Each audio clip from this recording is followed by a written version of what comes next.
Uma coisa que a gente pode ver é o seguinte, quer dizer, eu tenho uma pedra, tá, com uma cor, uma superfície clara, né, e uma pedra com uma superfície mais escura.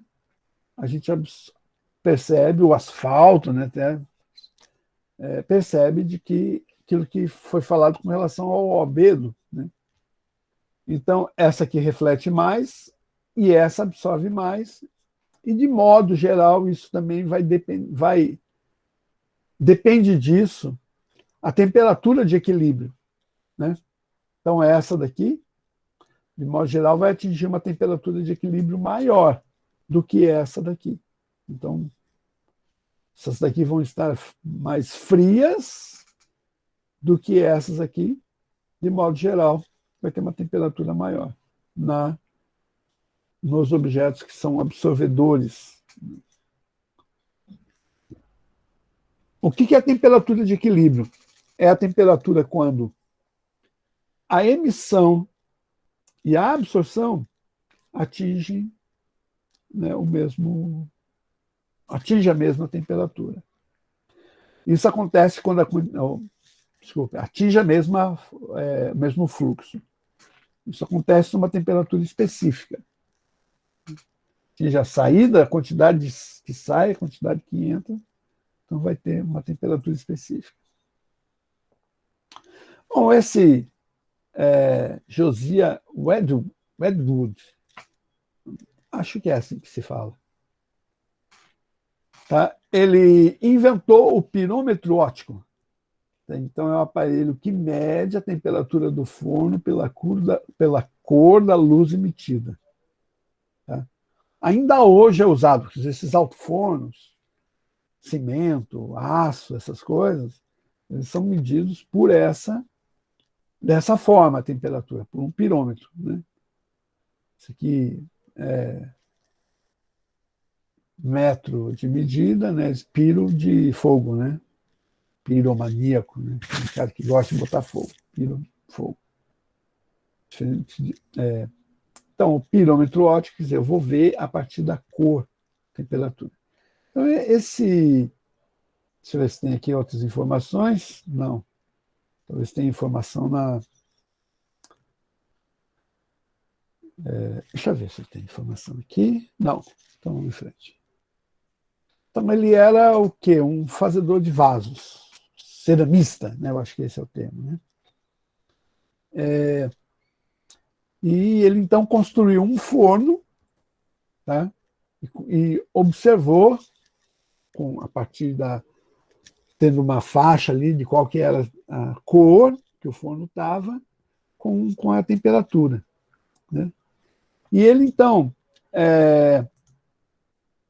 estudou tanto isso, né, esse ceramista foi tão importante, estudioso com relação a essa emissão, que chegou a ser eleito para a Royal Society. O que ele concluiu?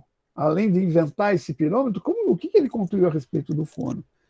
Bom, que no equilíbrio, quando o forno atingia uma temperatura de equilíbrio, a cor emitida em um forno, tá, a alta temperatura, não dependia do material que é feito o forno. Podia ser um tipo de cerâmica, outro tipo de cerâmica, podia ter madeira, carvão, não importa o que tivesse dentro, cerâmicas, tá? Não dependia do material no interior do forno, tá? A luz que estava sendo emitida era sempre só dependia do quê? Da temperatura, não dependia da forma do forno, se ele era redondo, quadrado, nada disso. Só da temperatura do forno. É pouco. Quer dizer, você tem que um estudo cuidadoso para fazer a medida dessas altas temperaturas, né, na invenção do pirômetro, significou isso.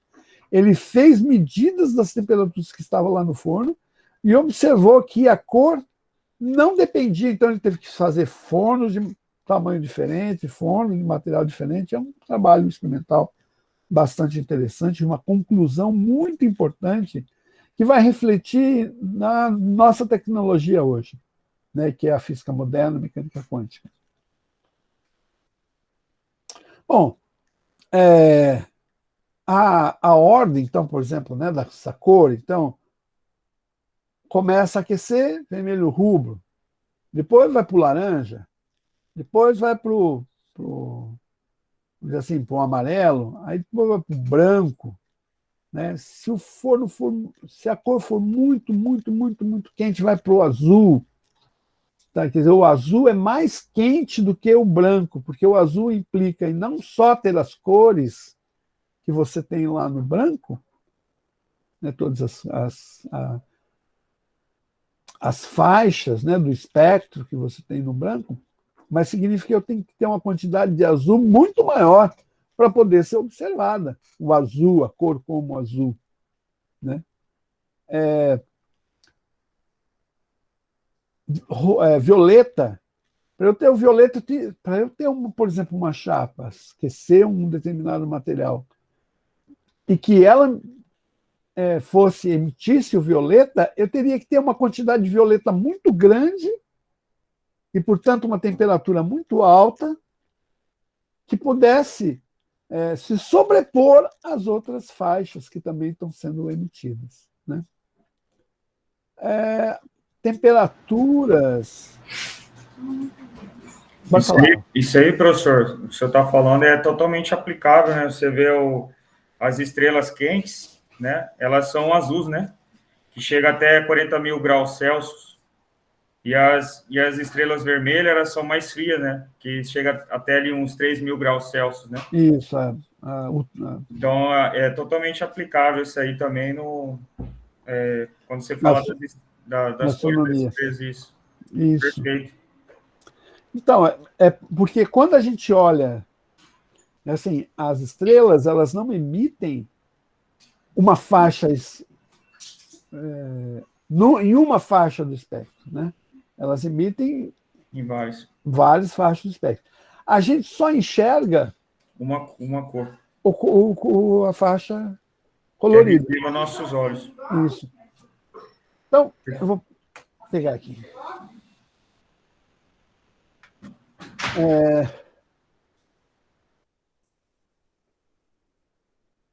Se eu aqui, né?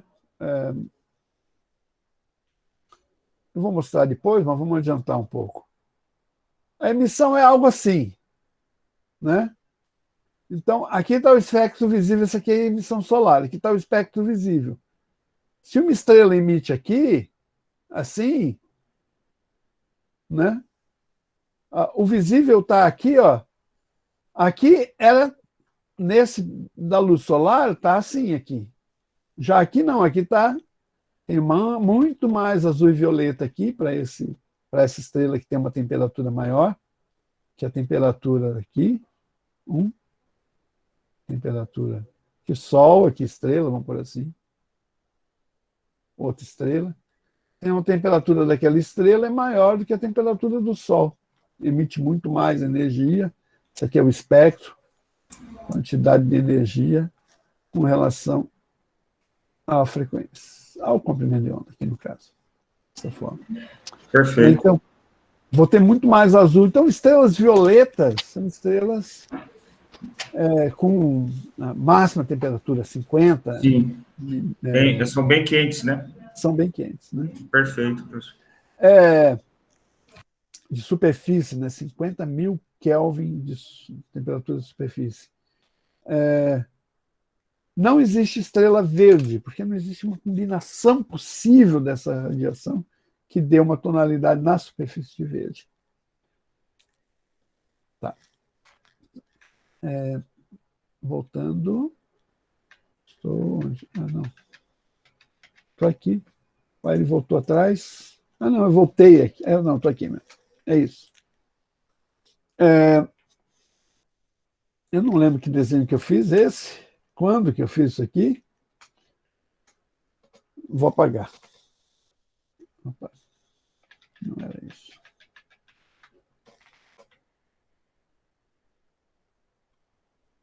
Talvez eu faça de novo ele, mas daí eu vai no raciocínio, né? Normalmente eu apago o que tem nos slides antes de iniciar, esse daí passou. Bom, um corpo negro. Então, um corpo negro é um absorvedor ideal. Tá? Acho que eu sei mais ou menos o que eu estava tentando falar. É um absorvedor ideal. Então, pensa o seguinte, a radiação chega, né? Tem aqui um determinado partículas aqui, né? Composto de partículas. Essas partículas vão absorver.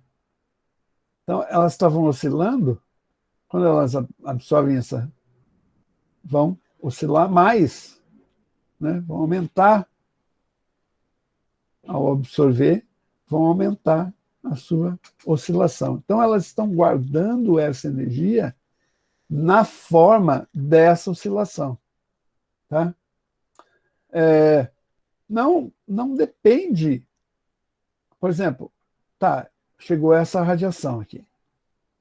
Eu pego um martelo aqui, tá? Aqui meu martelo, e malho isso aqui. Aí eu vou observar aqui que aqui aqueceu. Né? Aqui dentro, o que aconteceu? As partículas aumentaram a sua oscilação. Se essas duas partículas pudessem conversar, dizer, o que aconteceu? Eu não lembro. Foi radiação ou foi o martelo que te atingiu que você começou a agitar mais? Não lembro. Não existe, essa informação não é guardada. Só o que é guardado aumentou a oscilação e aqui a energia interna. Né? Então, guarda na forma de energia interna. Tá? Então, que é a primeira lei da termodinâmica, né? Que é o trabalho realizado, né? O trabalho que entra, ou melhor, fluxo de calor que entra, menos, né, o trabalho que é realizado, é igual à variação da energia interna. Então, o trabalho que sai é positivo, então ele diminui, a energia que entra é positiva quando entra, por isso ela aumenta a energia interna. Então, essa é a convenção. O trabalho que sai é positivo, o fluxo de energia que entra é positivo dessa forma. Então, essa daqui é a primeira lei. Bom, e remite em equilíbrio com o meio. Né? Aí vamos ver a primeira lei de Stefan Boltzmann. E aqui ficou uma coisa estranha ali.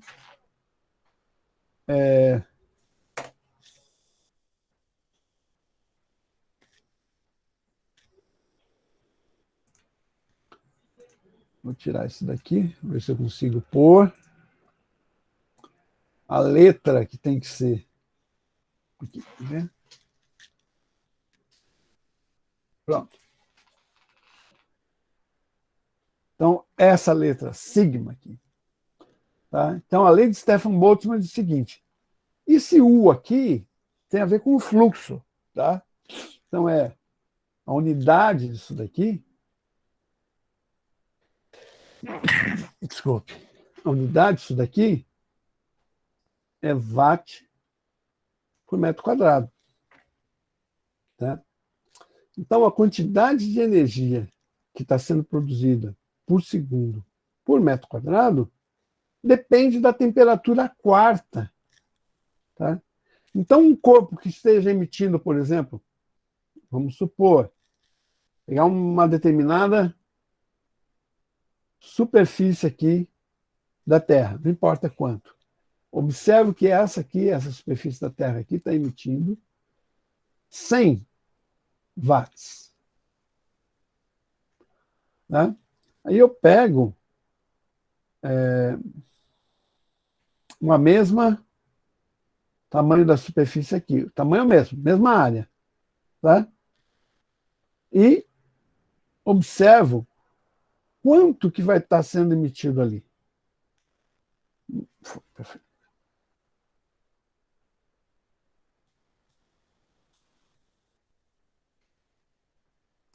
Eu quero observar quanto que foi emitido ali. Então, vou fazer a conta aqui.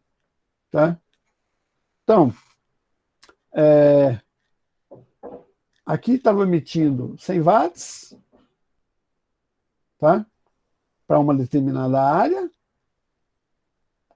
de uma determinada área na temperatura de 300 Kelvin. Tá? Aí eu aumentei a temperatura em 20 vezes, né? 20 vezes. Então, a energia emitida aqui vai ser aumentada, ó, a temperatura em 20 vezes. Então, a energia aqui vai ser aumentada 100, que multiplica 20, a quarta quantidade de energia da superfície que o Sol está emitindo. Então, por metro quadrado, o Sol emite 20 a quarta dá 400 vezes 400, 16,0000. Por metro quadrado, o Sol emite 160 mil vezes mais do que a superfície terrestre. A superfície solar emite mais do que a superfície terrestre. Tá? O Sol emite 160 mil vezes por metro quadrado mais que a Terra. Bom, se a gente agora multiplicar a superfície do Sol e a superfície da Terra, a gente vai ver a diferença, né, da emissão, tá? Da quantidade de energia que está sendo emitida. Vocês entenderam aqui a lei de Stefan Boltzmann? Quer dizer, não entendeu, William? É outra coisa que você está dizendo, não. Alô, William? Ô, professor, me perdoa, eu estou entendendo sim, você me perdoa, que eu tive que responder uma pessoa aqui, você me desculpa. Tranquilo. Eu fiquei, você não estava olhando para a câmera, eu falei... Você me perdoa, tá. Okay. Você está pegando a temperatura da superfície, eu acompanhei a explicação do senhor. Ok. Tranquilo, então, todo mundo? Vamos em frente. Né? Pois aqui... Bom, vou apagar aqui isso aqui para... Cadê? Ficar registrado. Depois eu corto parte, fica bom. Então, esse daqui é a constante de Stefan Boltzmann. Então, se isso daqui é watt por metro quadrado e aqui é Kelvin a quarta, então aqui vai ser watt por metro quadrado por Kelvin. Na hora que eu multiplico Kelvin a quarta por Kelvin a quarta, vai simplificar, vai sobrar watt por metro quadrado. Né? Então, é uma constante, um valor bem pequeno, 10 na menos 8, mas as temperaturas são muito grandes. Né? Aí, esse cálculo aqui, a quarta, faz com que haja uma grande quantidade de energia. Né? Mesmo a 300 Kelvin, né? Vamos pensar aqui, a Terra, né? Quanto que a Terra, 300 Kelvin, emite, né? Por metro quadrado. Vamos calcular aqui. Então, 567 vezes 10 na menos 8, 300 a quarta. Vou pegar aqui a calculadorinha.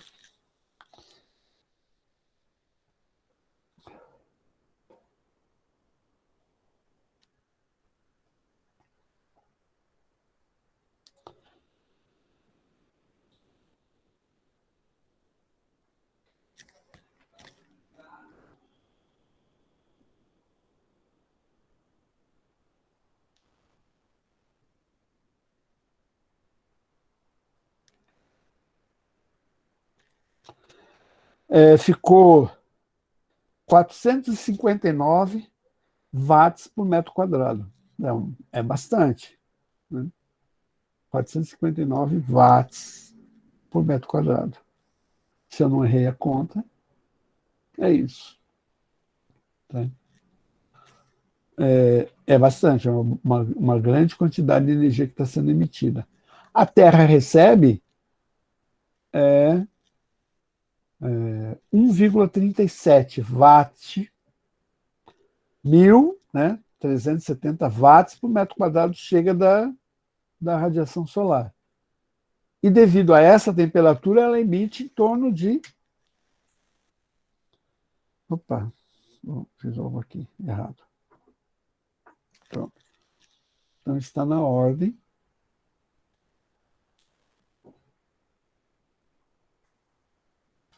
Lembrando que I0, que é a radiação solar que chega. Então, 1/3, mais ou menos, né, do que chega está sendo emitida, do que a Terra absorve e reemite, para manter essa temperatura. Isso quando está aproximadamente 30 graus Celsius. Né? Isso aqui é uma superfície a 30 graus Celsius que vai estar emitindo isso.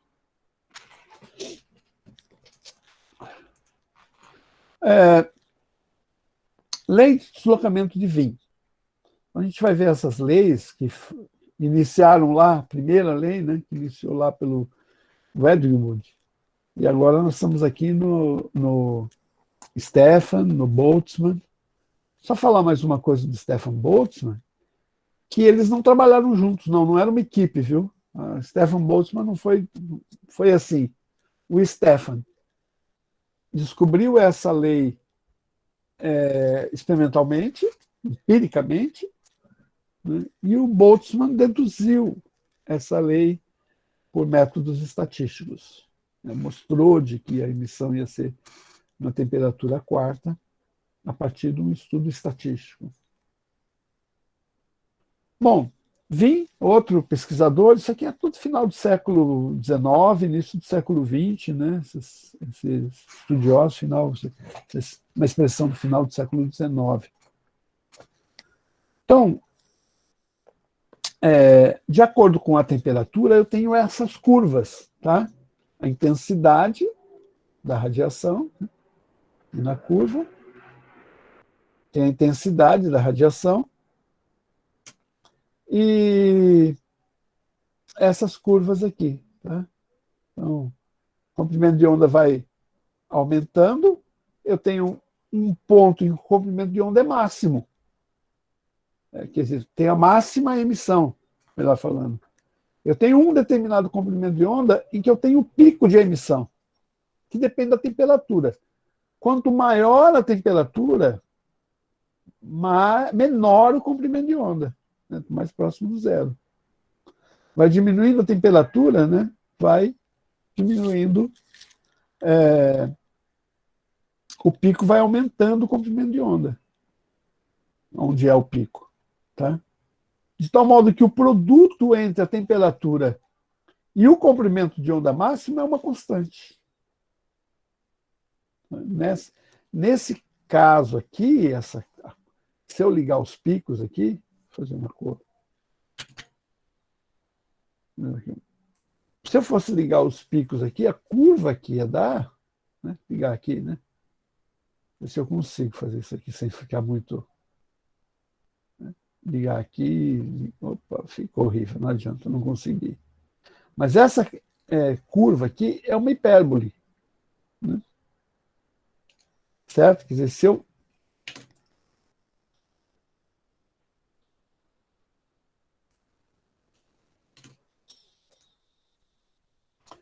fizer ao contrário, se eu traçar uma curva. Puxa, horrível aqui. Meu Deus. Ver se não consigo. Se eu traçar uma curva.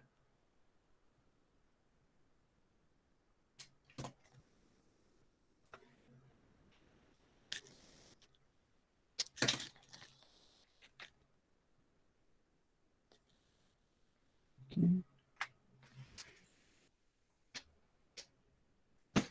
Se eu for traçar uma curva aqui, tá? Vou colocar nesse eixo aqui o comprimento de onda.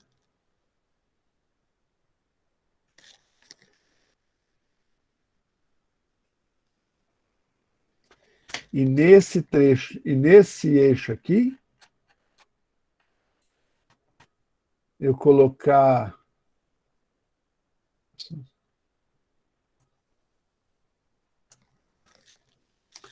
o inverso da temperatura, ou ao contrário, melhor, talvez, aqui 1 sobre T,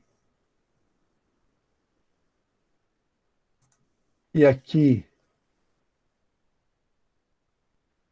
comprimento de onda, tá? Eu vou ver uma curva assim.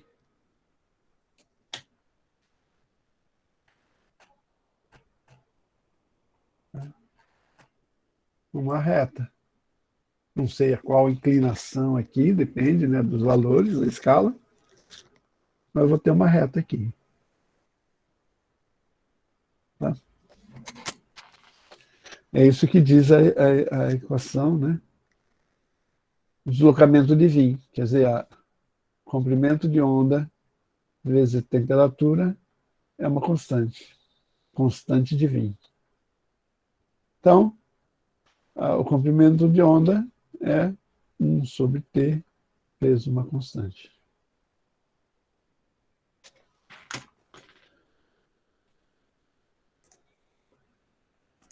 Não, não é isso. Esse aqui.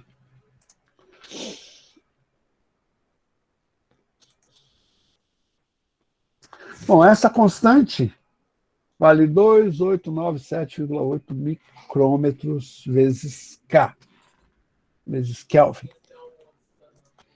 Bom, mas apesar de se ter muitas curvas e muitos estudos, e as leis mais interessantes é a de Stefan Boltzmann, que a gente viu ali, e a lei de Stefan Boltzmann, tá? Existiam muitos modelos da emissão, tá? Muitos modelos de emissão. E todos eles estavam dentro do modelo clássico da radiação do corpo negro, desses osciladores. Os osciladores estão absorvendo essa energia, né? A matéria está absorvendo energia e aqui está vibrando. Né? Então, dentro de um sólido, tá? Eu posso pensar assim, esse aqui é o potencial de interação. Tá? Esse potencial de interação é chamado, devido a uma força chamada força de Van der Waals, tá? Entre outras forças, né? O potencial de interação. Mas é assim, o potencial de interação entre as partículas, se eu tiver um R mínimo aqui, eu tenho uma energia mínima. Então, o corpo fica preso ali, as duas estão presas. Se eu vou fornecendo energia, veja, se a energia é negativa, isso significa que ele está preso. Porque quando ele está solto, a interação entre eles é zero. Então, um distante do outro, qual que é a interação? Zero. Mas se eles estão presos, eles precisam de energia para poder ficar liberado. Então, é uma energia negativa. Está preso ali. Né? Se eu forneço um pouco de energia, tá? E o corpo os corpos saem dessa posição e vêm para cá, e eu forneci essa energia aqui, ó, energia que eu forneci. Então, eu forneci essa energia, ele saiu dali, veio para cá na curva da energia potencial de interação, e ele está aqui. Aí eu paro de fornecer energia, ele vai dissipar essa energia e vai aparecer uma força. Então, trazendo o corpo de novo para essa posição desse R mínimo. Quer dizer, eu forneço energia, ele vai agitar, tá? Ele está agitando, certo? Começa a agitar, então ele vai oscilar entre esses pontos aqui, máximo e mínimo, vai ficar indo, vindo, né? E aparece então ali uma força de restauração. Então, por isso que aqui a gente modela como um monte de molinha, né? Essas molinhas, porque é como se fosse uma molinha mesmo, que tivesse ali a ligação, né, desses sólidos aqui. Como se fosse uma mola, parece uma força de restauração, ele afasta um pouco, mas ele volta, afasta, fica ali agitando, né? Vai de um ponto para o outro aqui, quando tem mais energia, na verdade ele nunca está nesse ponto de equilíbrio, sempre tem um pouco de energia, fornecida pela própria ambiente, sempre tem um pouco de energia que ele fica agitando, quer dizer, todos os materiais ficam agitando. Isso aqui não está exatamente no poço, no fundo do poço, né, do potencial de interação. Tá?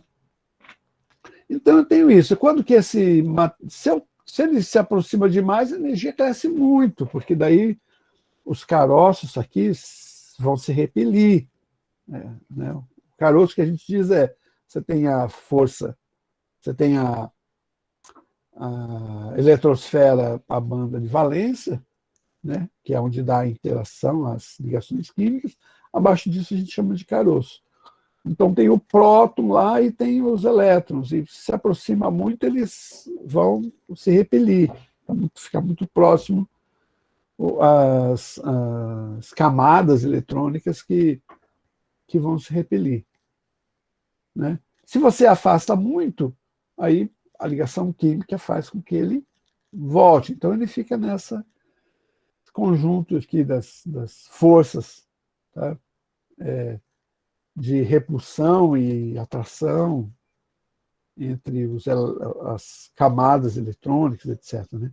A ligação química, o que é? É a atração desse caroço, que é o núcleo com a eletrosfera, pelo elétron do par que está sendo compartilhado. Então, isso mantém a ligação química. O elétron está sendo compartilhado, então tem uma carga elétrica positiva o núcleo e o caroço. Mas quando se aproxima muito, mesmo sendo, vamos dizer assim, positiva, cada uma dessas estruturas, quando se aproxima, a eletrosfera desse caroço fica tão próximo que ele repele, que é uma repulsão. Então fica nisso, fica agitando, né, presa aqui como se fossem umas molinhas. Então o modelo é esse. E a gente sabe, né, com relação a esse modelo, que a energia do oscilador é dada por isso daqui. A energia cinética, que todo sistema vai ter energia cinética, e a energia potencial é dada, né, por Kx2. Quem não lembra, né, é só a gente pensar aqui, que a força, aqui, né, vamos pensar assim, aqui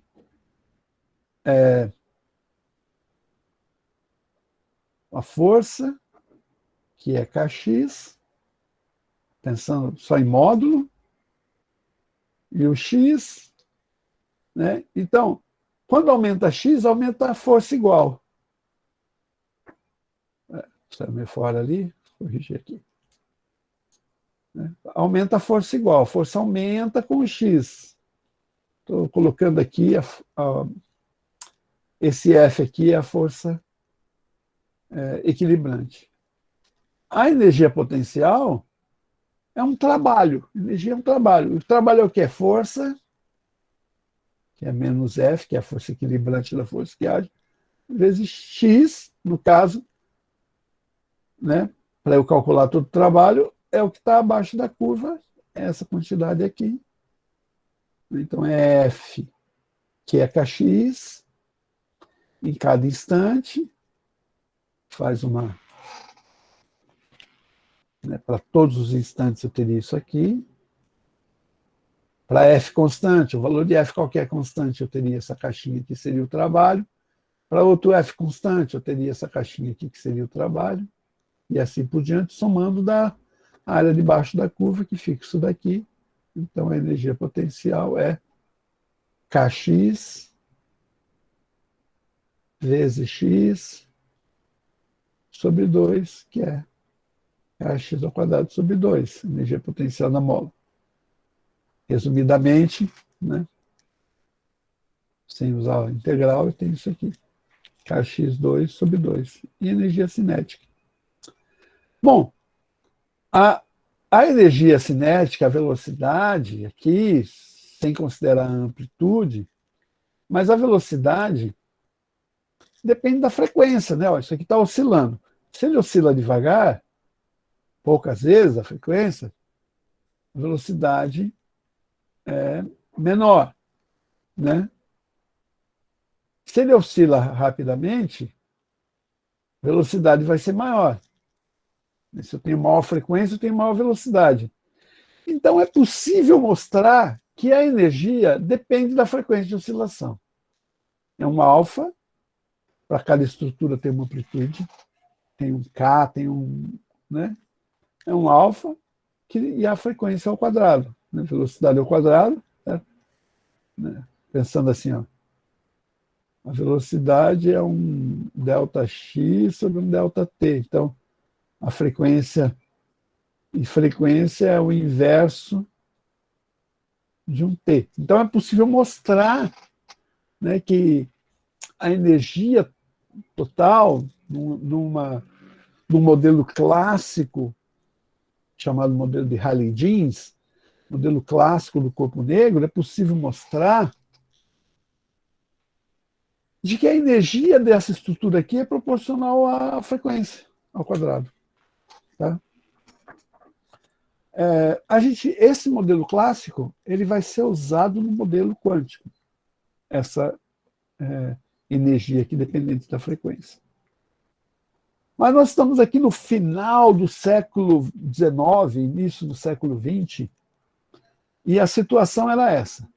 Rayleigh-Jeans, que era uma das curvas mais próximas do que de tentar descrever toda a emissão, né, de um corpo negro. Está aqui os valores experimentais, aqui, ó. Né? Rayleigh-Jeans tinha obtido essa curva aqui. Problema da curva. A curva não fazia essa volta aqui, não tinha um modelo. Aquele modelo clássico aqui, desses osciladores, não leva a isso aqui, né, do Rayleigh-Jeans. Halley, a gente já viu, né? O Lord Halley, e Jeans, outro pesquisador. Então, esse daqui é um modelo experimental. O modelo teórico tem um problema sério, que é chamado catástrofe do ultravioleta. Você vai aumentando a energia, né? Esses osciladores vão oscilando cada vez mais, e, portanto, a curva que se esperava era ali para o infinito. Era essa curva teórica. A curva teórica tinha esse problema sério, ela não fazia essa curva e diminuía para comprimentos de onda menor aqui, né? Quer dizer, ela cresce como uma exponencial, né, professor? Uma exponencial, isso. Você vai usar aquela da frequência ali, certo? A energia com relação à frequência, quando você vai aumentando a frequência, ele vai aumentando. É um quadrado aqui, né? Certo? Você vai aumentando a frequência da radiação e vai aumentando a energia. Só vai, quer dizer, o que se espera é que o corpo negro... o que se espera é que o corpo negro, isso aqui, explodisse. Quanto menor o comprimento de onda que a fonte estivesse emitindo, mais energia com relação a isso. E não é o que se encontrou. O que se encontrava, o que se encontra experimentalmente, é que tem um máximo do deslocamento de Wien. Eu tenho um máximo aqui, mas depois, comprimentos maiores, comprimentos de onda menores também diminui, tem um máximo só. Né? Mas esse daqui, então, é o valor do modelo de Rayleigh-Jeans, que era o melhor modelo da época. Né? Porque o que a gente está falando aqui, por exemplo, essa curva aqui, lei de deslocamento de Wien, essa daqui é a curva experimental, não é modelo. Né? Isso daqui, sim, é obtido experimentalmente. Né? Então, eu tenho isso. Esses osciladores me levam a isso. Vou dar um pouquinho da história aqui. Então, esse daqui é o Henrik Rubens, tá? E esses dois pesquisadores, Henrik Rubens e Ferdinand Urban, estavam para publicar um artigo, né? E a família Rubens foi visitar a família Planck em 7 de outubro de 1900. Né? Eram amigos, pesquisadores, amigos, e o Rubens era um pesquisador experimental, fazia medidas, e então ele mediu em baixas frequências, tá? Ele relatou que nas medidas na região de infravermelho, quer dizer, com baixas frequências, a quantidade de energia que era emitida estava na ordem da temperatura, dependia da temperatura em primeira ordem. Ela podia ser modelada dessa forma. Foi o relato que o Rubens fez para o Planck. E o Planck, então, aqui no caso, esse primeiro artigo, 1901, tá? O primeiro artigo, foram dois artigos, um em sequência do outro, tá? Esse artigo vocês encontram na tradução de Ildeu de Castro Moreira. O Ildeu foi presidente da SBPC até outro dia, aqui, uma pessoa fantástica, um pesquisador, um escritor, um cara muito legal também, uma pessoa fantástica, o Ildeu. E ele fez a tradução dos artigos do Planck, do alemão, né, para o português, se eu não me engano. Não sei se ele fez do inglês para o português, mas ele fez a tradução desses artigos, que fez do alemão. Então, eu só coloquei aqui esse resultado aqui, eu vou explicar um pouquinho melhor para vocês como que é a fórmula empírica de Planck, tá? Então, essa aqui é a fórmula, tá? O que eu... faltou aqui, né? Estava faltando, deixa eu ver. Faltou. Perdi um slide aqui no meio. Deixa eu ver se eu recupero.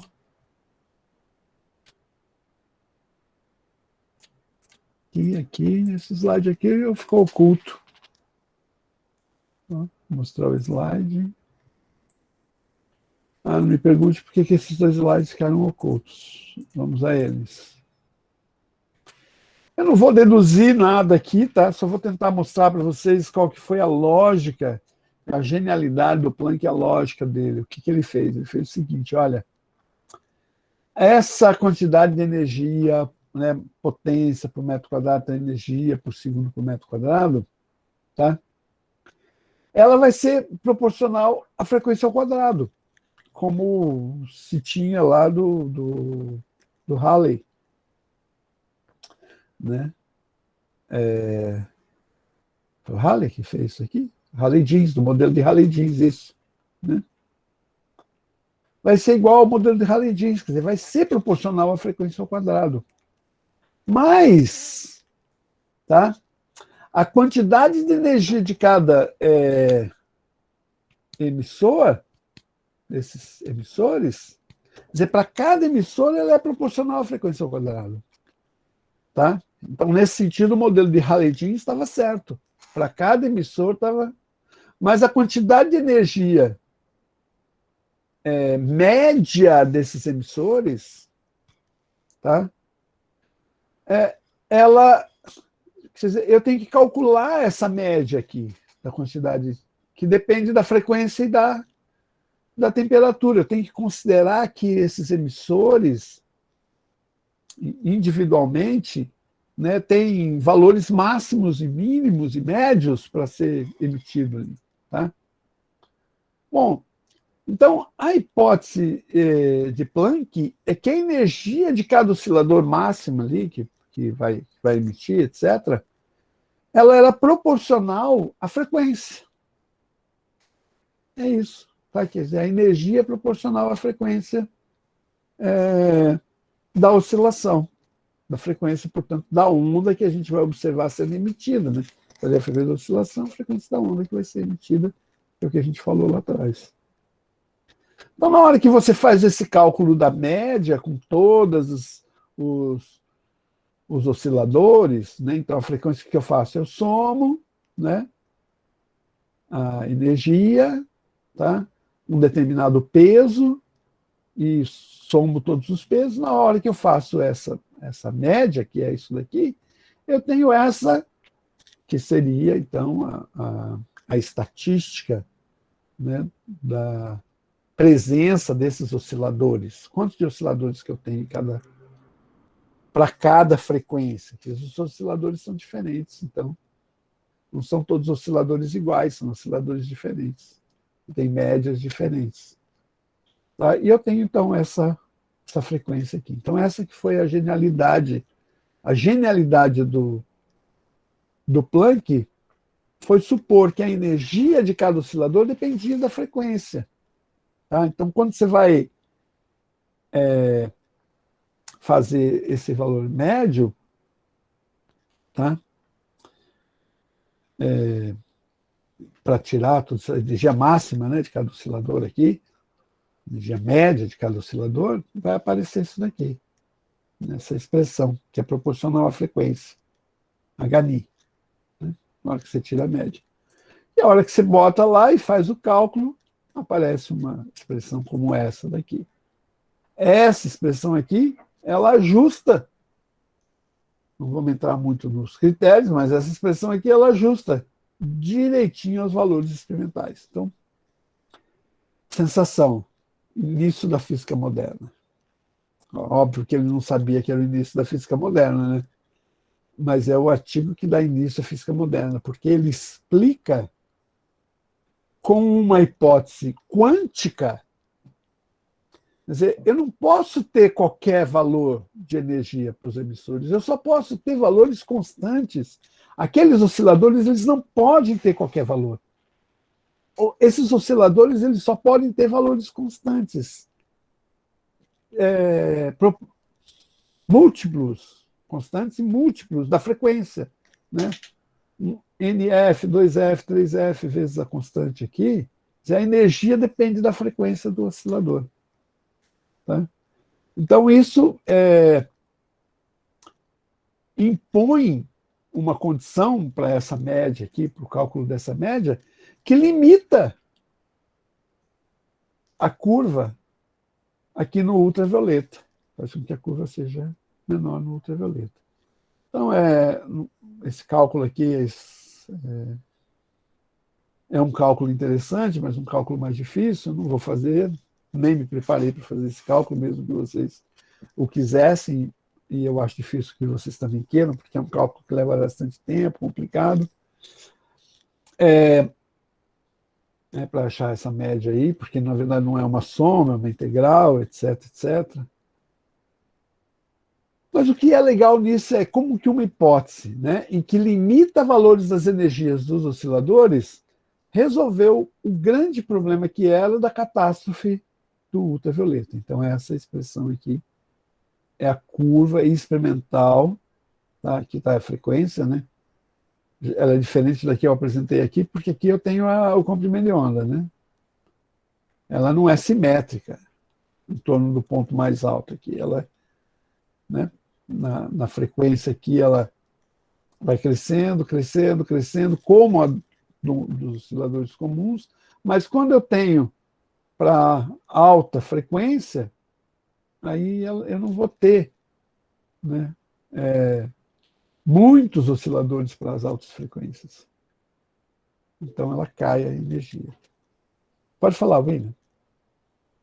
Professor, essa análise que ele fez é dentro de 4 ciclos? Como que foi? Assim, analisando graficamente, a gente vê que o ponto experimental ele está bem próximo, né, do que Planck ele deduziu, né?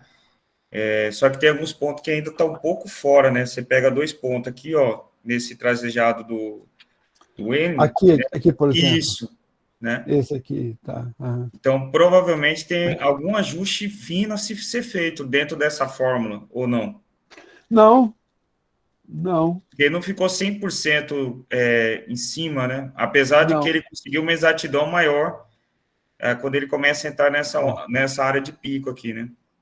Na verdade, não é o modelo responde bem. Os dados experimentais que tinha à época que precisaram ser melhor ajustados e foi visto que... E esse 8π dele aqui, ele faz uma análise de uma frequência de 4 ciclos, seria o caso? Não. Esse daí vai aparecer devido a o espaço ser tridimensional, ele está elevando ao cubo um número 2. Ah, Aqui. sim. Por isso que aqui está Agora, o cubo aqui também, né? Que ele está fazendo nas 3 dimensões. Essa era a minha pergunta. isso, exato, isso. Ali é Não um é 2 sobre C, tá? O π vem de 2. outro, mas é um Então 2 sobre ficaria C ao 2 cubo. seria o 2 ao cubo, então. Isso, é 2 sobre C ao cubo que aparece num determinado momento, que dá 8 sobre C ao cubo. Ah, Não me perfeito. pergunte. Então foi essa análise que eu fiz mesmo. Bacana, professor. Obrigado. Tá? Isso aqui tem a ver com a emissão em todas as direções, o espalhamento mesmo, tá? Então é Perfeito. 8, 2 sobre C ao cubo, aí a frequência ao quadrado que vem lá dos osciladores, e a energia, né?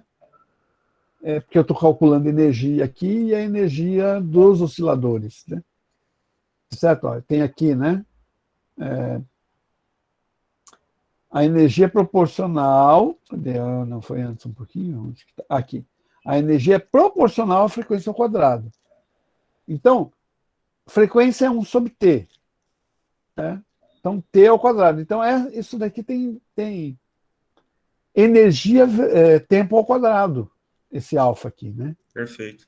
Ele tem unidade de energia alfa ao quadrado. Então, eu tenho esse F aqui, tá? E isso daqui tem valores de energia, tem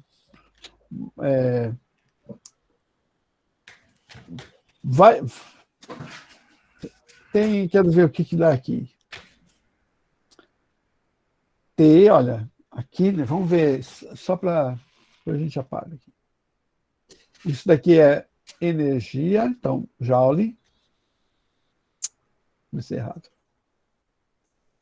Aqui é Joule por segundo por metro quadrado. Tá? Isso aqui é metro ao cubo,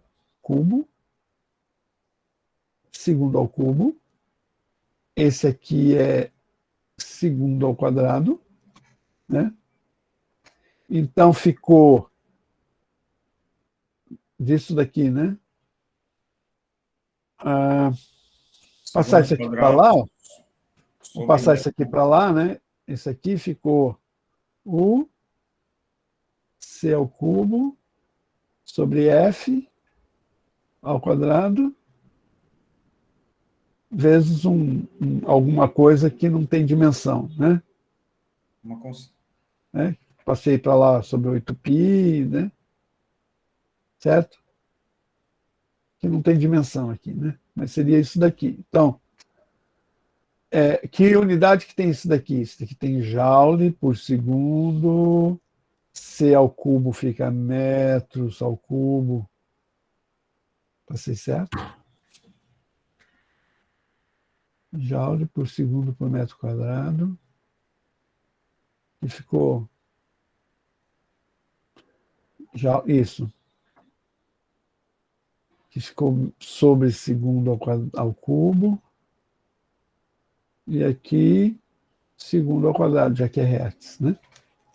Então, segunda a quarta, isso aqui ficou joule. Aqui ficou segundo ao quadrado, metro quadrado. Tá? Então, o E, né? Unidade E. Então, é energia, segundo ao quadrado, metro quadrado. Talvez eu tenha errado em alguma coisa, não sei dizer. Acho que não. Para mim, o segundo subia, sabe? Passa segundo. Não, fica segundo ao quadrado. O M é o cubo, né? Aqui ficou...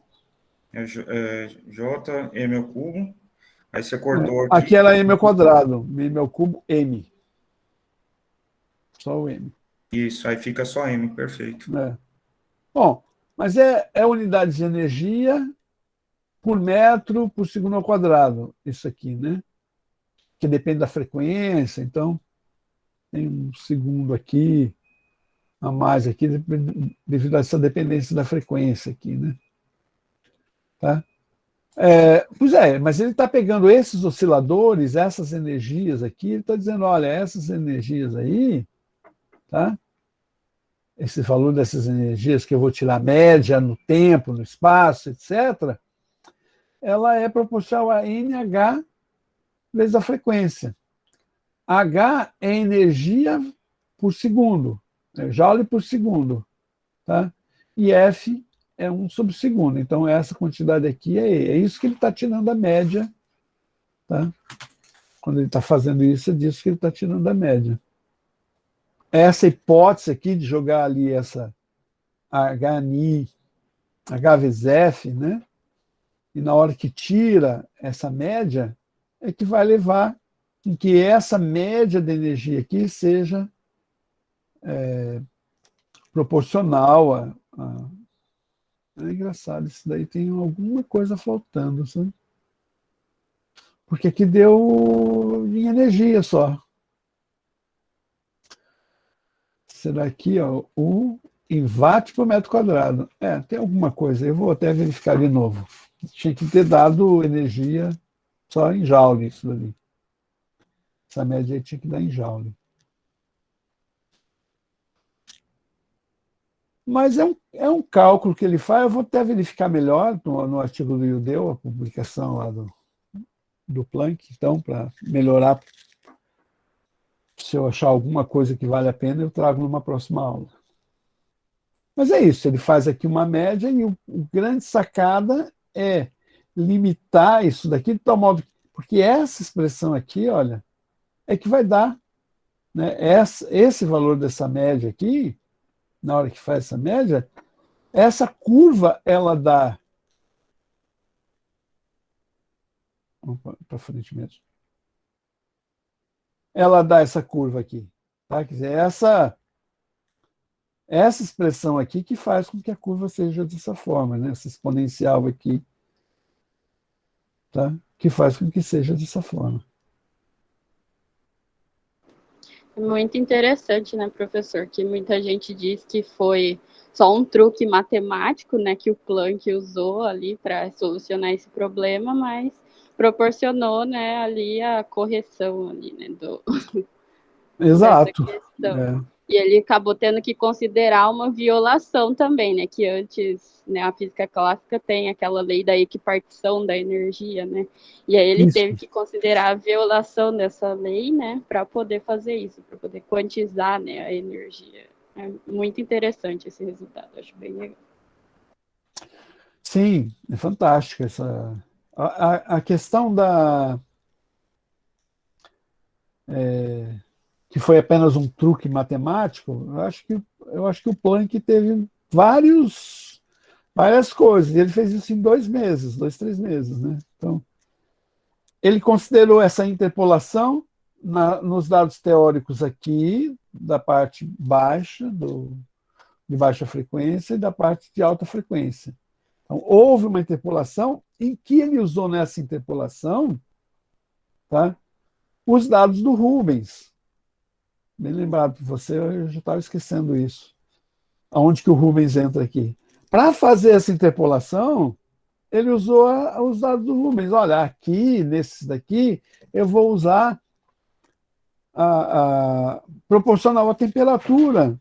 Não vou usar de Stefan Boltzmann, que é a quantidade de energia proporcional à temperatura quarta. Eu vou usar que é proporcional à temperatura aqui, como os dados do Rubens. Tá? Então, ele interpolou aqui os dados, né, Não, aqui que ele usou o do Rubens, deixa eu me lembrar aqui qual que é o do Rubens de novo. Né? O do Rubens é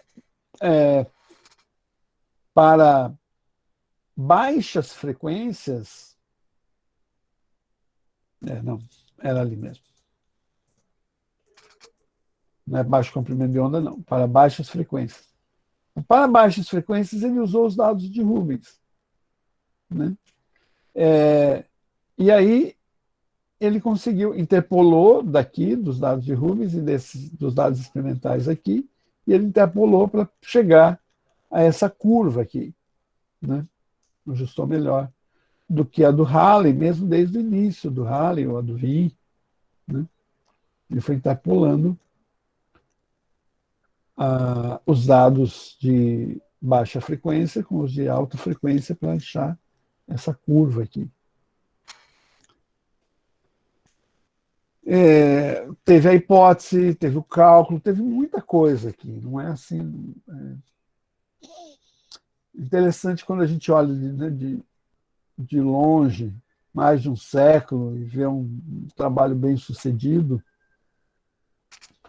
e pensar de que eram umas hipóteses mais simples, uma interpolação matemática, alguma coisa assim, acho que a gente não tem a ideia, falando na minha parte, né, do que eu já li, também que eu vejo com relação ao estado da ciência, a gente não tem a ideia quando está pronto, tudo é do simples. resultado, sabe, daquelas hipóteses que às vezes nem estão expressas, que estão lá trabalhando no cérebro do cara. Né?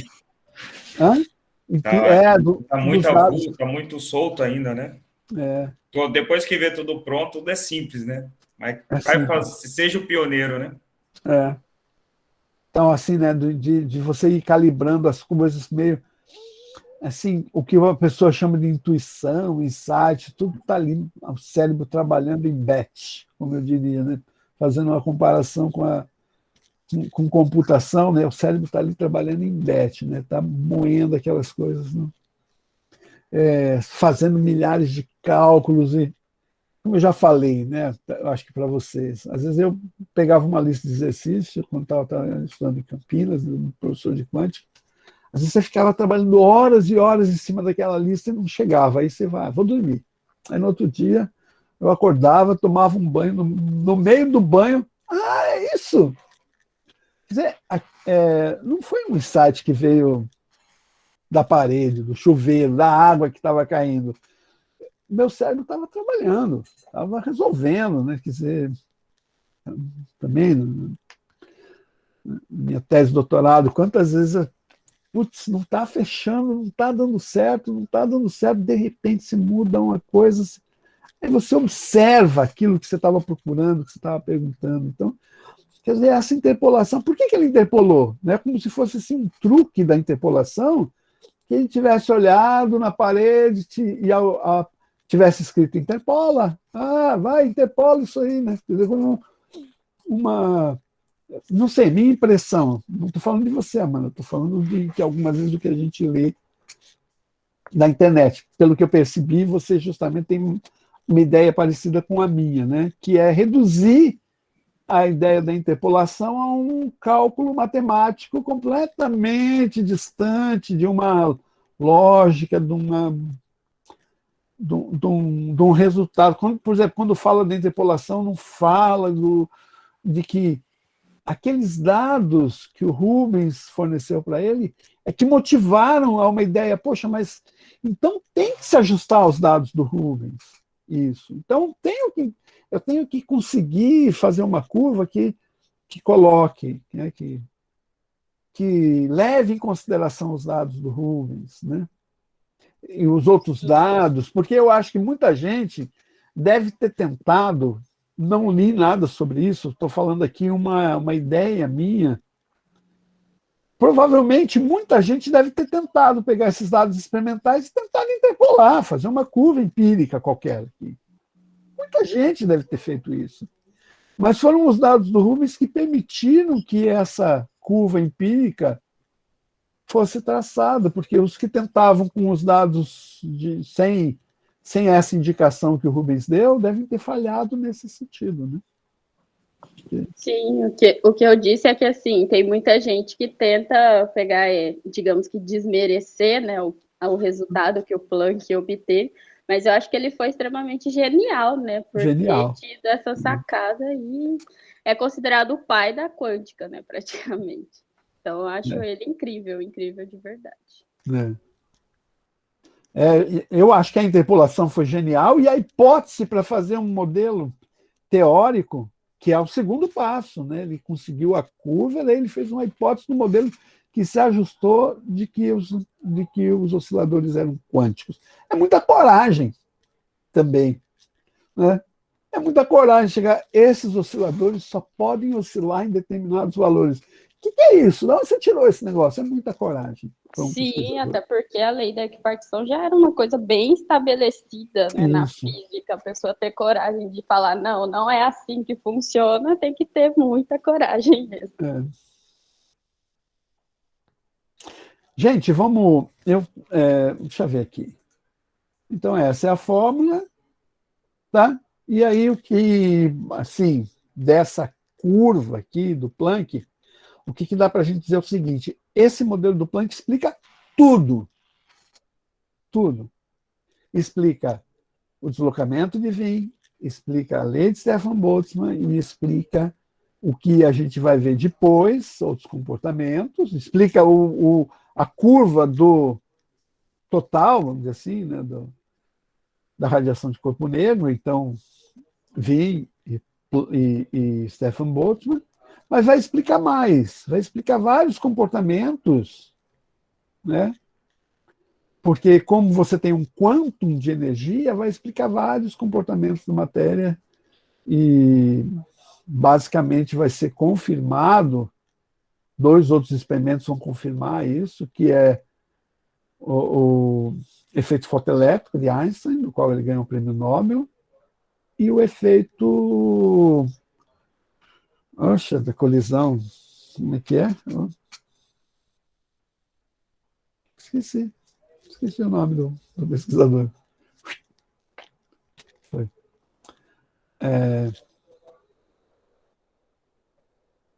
Que é a colisão fóton-elétron. Deixa eu ver aqui se eu... Vou por aqui. Vamos ver aqui.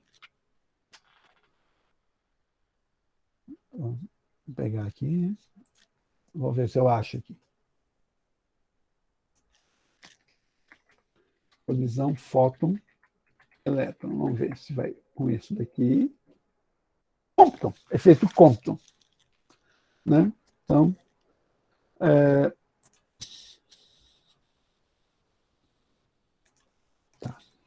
o efeito Compton. Então, já era consagrado o comportamento ondulatório, né? Então, a luz tem um comprimento de onda, tem uma frequência, e aí teve aqui, então, um comportamento de partícula. E eu acho assim, o efeito Compton muitas vezes é pouco pensado, né? Quer dizer, você tem uma colisão de um fóton com um elétron, né? Colisão é comportamento de partícula, né? Então, vai ter conservação de momento, conservação de energia, você vai tratar no efeito Compton. Compton vai tratar o fóton exatamente como uma partícula que colide com um elétron, que é outra partícula, e vai tirar resultados exatos, bem condizentes com os resultados experimentais. Pode falar, William. Professor, eu não sou físico, mas assim, só para fazer uma analogia, vamos imaginar 2 partículas se chocando, tendo direções distintas, seria isso? Uma partícula influenciando na outra?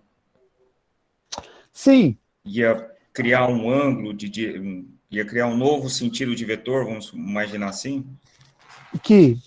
Com maior direção em sentidos distintos, nesses choques? Sim.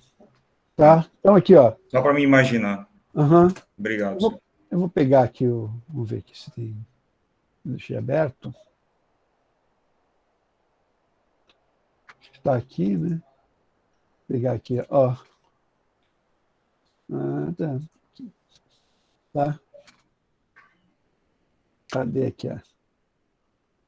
Puxa. Sim. Apareceu. Mas é isso. Esse vetor mesmo ali. Está ruim de enxergar, mas...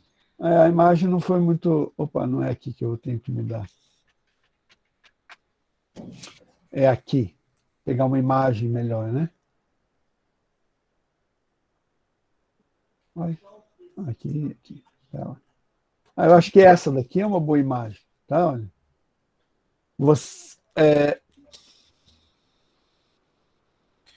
Aqui na esquerda ele vem na horizontal, né? Aí tem um choque onde tem esse novo deslocamento, no caso seria. Exato. Olha, você tem uma colisão do fóton com o elétron. Você tem um elétron emergente e você tem um fóton emergente. O fóton tem momento linear, tá? Associado. Aí ele tem a colisão. E o fóton tem energia associada. Então, você tem colisão. O resultado, você tem que ter um fóton emergente e um elétron emergente, cuja soma dos momentos seja a mesma antes. Seja a resultante da anterior, que seria na horizontal. Isso, a soma dos momentos é a mesma e a soma das energias é a mesma. E a energia do fóton, a gente vai observar pela mudança. Né? Então, a energia antes do fóton é... Aqui não vai dar. Minha caneta não vai escrever aqui em cima. A energia do fóton aqui era HNI, tem a frequência, tá? Depende da comprimento de onda, só em VT, né? E a energia na saída HNI, tem a frequência aqui. Eu meço as energias, vejo que houve uma perda de energia aqui e observo um ganho de energia do elétron. Ou vice-versa. Né? Seria uma transferência de energia, né? Entre uma transferência de energia. do elétron, né? Isso. É como se fossem duas partículas sólidas mesmo. Né? Isso, mas a diferença é que o momento do fóton, o momento do fóton e a energia do fóton estão descritos na mecânica quântica em função do comprimento de onda ou da frequência. E isso bate direitinho. Perfeito. Entendeu? Legal, professor. Obrigado. Então, é um fenômeno que eu acho que é, assim, tanto quanto o efeito fotoelétrico, que vai mostrar, no caso do efeito fotoelétrico, que eu só tenho determinadas frequências possíveis, isso que é legal com relação ao efeito fotoelétrico. E você vai ter N frequências. Essa característica quântica mesmo, mas aqui vai mostrar que E igual a HNI, P, deixa eu ver aqui como é que vai pôr, né, P igual a E sobre C, então vai ter exatamente as N possibilidades, né? De ocorrência aqui. Sim, vai ter variações, né? Não seria algo padronizado como daquela do... Não é bem isso, assim, que eu estou querendo dizer, porque você tem, no caso da... O que mostra lá na energia, né? Você vai mostrar essa quantização de um ponto de vista do efeito fotoelétrico, dizendo qual que é a energia que tem o elétron, o fóton, o elétron que está lá. De acordo com esse comprimento, você vai saber qual que é essa energia desse fóton emergente, no caso. Tanto do fóton como do elétron emergente por esse comprimento. No efeito fotoelétrico, quem emerge é só o elétron. Só o elétron. Né? O elétron, a chapa... Eu posso até mostrar na próxima aula um applet de efeito fotoelétrico que é fantástico, do Colorado, aí eu mostro, vai ficar mais compreendido até isso. Né? Ok. Mas, assim, o efeito fotoelétron vai entrar também, E igual a HNI, mas vai ter valor, vai ter, assim, mostrando essas faixas, né, algumas faixas proibidas, tal. Aqui, né, não vão ter esse NHNI, como é no caso lá das faixas proibidas e permitidas de frequência. Né? Mas aqui eu acho fantástico essa questão da dualidade onda-partícula, fica bem evidente aqui. Né? Eu acho quando o senhor falou, eu imaginei exatamente alguma coisa desse sentido mesmo. Que seria esse choque mesmo. Bacana, professor. Obrigado aí pela explicação. Imagina. Aí na próxima aula, eu acho que aqui o efeito fotoelétrico mostra, o efeito Compton mostra bem essa colisão, né? Pessoal, é isso, a aula é uma aula um pouco mais física moderna até, né? Então um pouco mais difícil para algumas pessoas aí, que não têm, às vezes, uma formação um pouco mais para essa área. Eu agradeço aí a presença de todos.